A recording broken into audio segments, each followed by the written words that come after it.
Banyak ibu rumah tangga dan keluarga muda merasa bersalah ketika ingin mulai berinvestasi karena menganggap uang belanja adalah pos sakral yang tidak boleh disentuh sedikit pun.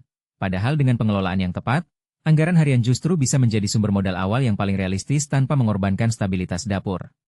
Masalah utamanya bukan pada besarnya pendapatan, melainkan pada ketiadaan batas tegas antara uang konsumsi dan uang masa depan. Sehingga niat baik untuk menabung seringkali kandas di tengah bulan karena tagihan mendadak atau kenaikan harga bahan pokok yang tidak terantisipasi. Sebelum kita membahas cara memutar uang belanja menjadi aset, Anda harus memahami bahwa investasi dari pos ini memiliki risiko likuiditas tertinggi karena beririsan langsung dengan kebutuhan perut keluarga. Sehingga aturan mainnya harus jauh lebih ketat dibandingkan investasi dari gaji bulanan atau bonus tahunan. Di akhir video ini, kamu akan tahu langkah konkret untuk mulai investasi dari uang belanja. 7 aturan agar kebutuhan rumah tetap aman. Langkah pertama yang wajib dilakukan sebelum membeli instrumen apapun adalah menetapkan dana darurat khusus rumah tangga yang nilainya minimal setara dengan 3 bulan pengeluaran rutin, bukan berdasarkan besaran pendapatan, karena bagi pengelola keuangan domestik, kemampuan menutupi kebutuhan dasar saat krisis jauh lebih penting daripada nominal tabungan di bank. Dana ini harus disimpan dalam rekening terpisah yang tidak memiliki kartu debit atau akses transaksi digital agar tidak tergoda dipakai untuk diskon belanja atau cicilan barang konsumtif, dan hanya boleh dicairkan untuk kondisi medis mendesak, perbaikan rumah kritis, atau hilangnya pendapatan utama secara tiba-tiba. Jika angka 3 bulan terasa berat, mulailah dengan target 1 bulan penuh terlebih dahulu, namun jangan pernah mengalihkan sepeser pun ke reksadana atau saham sebelum fondasi ini terbentuk, karena tanpa jaring pengaman ini, pasar yang turun sedikit saja akan memaksa Anda menjual aset di saat rugi demi membeli beras dan minyak goreng. Setelah fondasi aman, terapkan adaptasi rumus 50-30-20 yang disesuaikan dengan realitas ekonomi Indonesia, di mana pos kebutuhan pokok dialokasikan maksimal 50% dari pendapatan bersih. Namun jika biaya hidup di daerah Anda memang tinggi, kurangi pos keinginan menjadi 10% dan alihkan sisa 20% sepenuhnya untuk tabungan dan investasi, bukan sebaliknya. Kesalahan fatal yang sering terjadi adalah memaksakan rasio standar tanpa memperhitungkan inflasi pangan lokal, sehingga alokasi 50% ternyata kurang dan akhirnya menggerogoti pos investasi yang sudah ditetapkan di awal bulan. Sekarang lihat pola ini dari kebiasaan harian yang paling mudah kamu cek sendiri. Untuk menciptakan modal investasi dari uang belanja tanpa mengurangi kualitas gizi keluarga, lakukan strategi efisiensi berbasis substitusi dan pembelian grosir terencana, bukan sekadar menahan lapar atau membeli barang murah berkualitas rendah yang justru boros dalam jangka panjang. Ganti merek premium dengan produk curah atau merek toko untuk bahan baku dasar seperti tepung, gula, dan bumbu, lalu beli protein hewani dalam jumlah besar saat harga turun di pasar pagi buta atau akhir pekan, olah menjadi porsi siap masak, dan bekukan untuk mencegah pembusukan serta godaan makan di luar rumah. Selisih harga dari efisiensi ini tidak boleh masuk kembali ke dompet belanja, melainkan harus langsung dipindahkan ke pos investasi pada hari yang sama, karena menunda pemindahan uang surplus sama dengan mengundang pengeluaran impulsif yang akan menghapus keuntungan efisiensi tersebut. Perlakukan selisih hemat ini sebagai pajak wajib untuk masa depan, bukan sebagai hadiah yang boleh dinikmati sesuka hati. Ketika modal sudah terkumpul dari hasil efisiensi, pilihlah instrumen investasi berisiko rendah hingga menengah yang memiliki volatilitas stabil dan likuiditas terukur, seperti reksadana pasar uang atau obligasi negara retail. Hindari saham individual atau kripto yang fluktuasinya bisa membuat mental terguncang dan mengganggu fokus mengurus rumah tangga.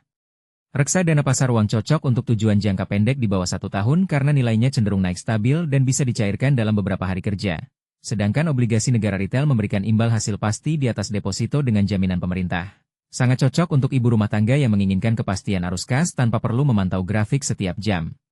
Jangan tergiur tawaran titip dana atau investasi bodong yang menjanjikan keuntungan puluhan persen per bulan dengan alasan membantu sesama ibu-ibu, karena dalam dunia keuangan, imbal hasil tinggi tanpa risiko jelas adalah tanda penipuan yang akan menghancurkan kepercayaan diri dan stabilitas finansial keluarga dalam sekejap. Di bagian 17, pola berikutnya memperlihatkan bagaimana keputusan kecil bisa berubah menjadi tekanan besar ketika terjadi terus-menerus. Evaluasi ini bukan untuk mencari kesalahan, melainkan untuk menyesuaikan ritme investasi dengan dinamika rumah tangga yang cair. Misalnya saat bulan puasa atau musim masuk sekolah di mana pengeluaran membengkak, maka wajar jika kontribusi investasi diturunkan sementara waktu. Indikator keberhasilan bukan semata-mata pada berapa persen kenaikan nilai aset, tetapi pada apakah keluarga tetap bisa makan enak, tagihan terbayar tepat waktu, dan Anda tidur nyenyak tanpa cemas memikirkan performa pasar, karena ketenangan pikiran adalah dividen terbesar dari investasi ala ibu rumah tangga.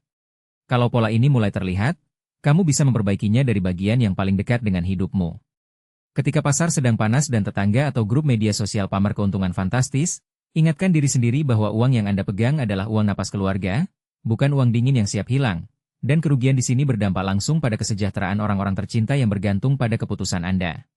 Jika terlanjur terjebak dan mengalami kerugian, berhenti total, akui kesalahan tanpa rasa malu berlebihan, tarik sisa dana ke instrumen aman, dan jadikan pengalaman pahit itu sebagai pelajaran mahal tentang pentingnya memisahkan emosi dari logika finansial.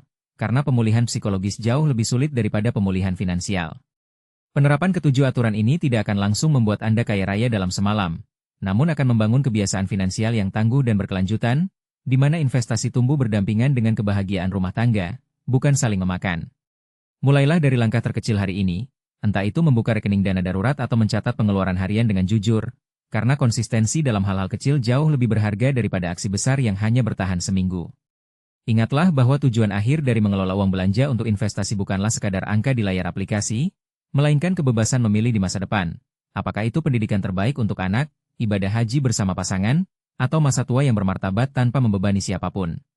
Sekarang, cobalah renungkan satu kebocoran halus dalam anggaran belanja Anda minggu ini yang sebenarnya bisa diubah menjadi benih aset, lalu tuliskan komitmen konkret Anda di kolom komentar sebagai bentuk akuntabilitas publik yang akan memperkuat tekad Anda untuk memulai perjalanan ini dengan bijak dan penuh kasih terhadap keluarga. Di bagian 27, supaya alurnya jelas, kita pisahkan mana penyebab utama, mana gejala, dan mana kebiasaan yang memperparah keadaan.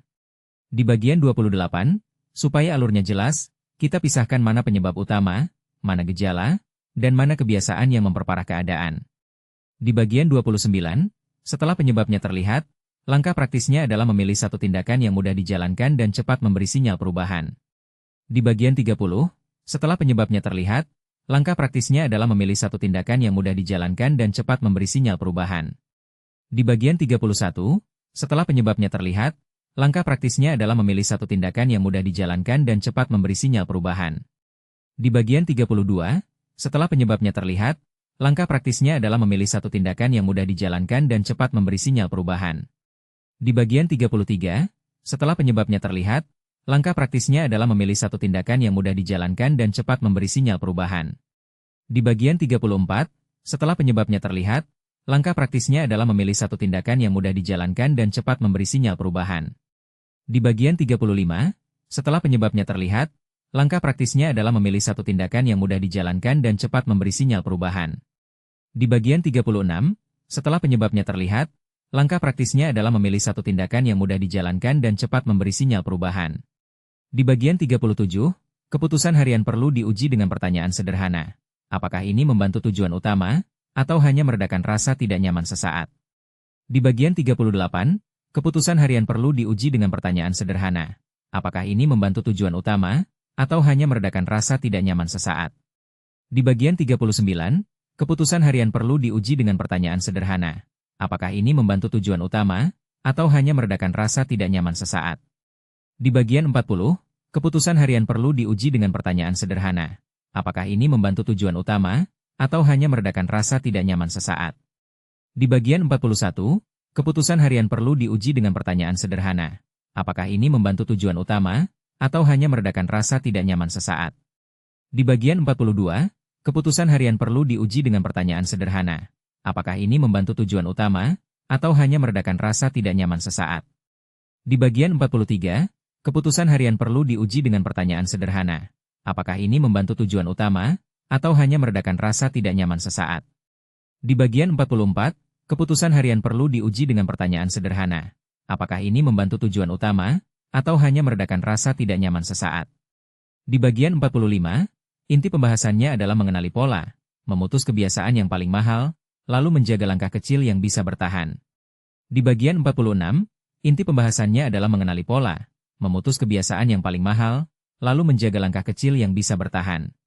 Di bagian 47, inti pembahasannya adalah mengenali pola, memutus kebiasaan yang paling mahal, lalu menjaga langkah kecil yang bisa bertahan. Di bagian 48, inti pembahasannya adalah mengenali pola, memutus kebiasaan yang paling mahal, lalu menjaga langkah kecil yang bisa bertahan. Intinya, jalankan langkah kecil ini secara konsisten supaya hasilnya benar-benar terasa dan perubahanmu tidak berhenti di tengah jalan. Kalau video ini ngebantu, subscribe sekarang, tekan like, tulis pendapatmu di kolom komentar, dan share ke temanmu biar makin banyak yang terbantu.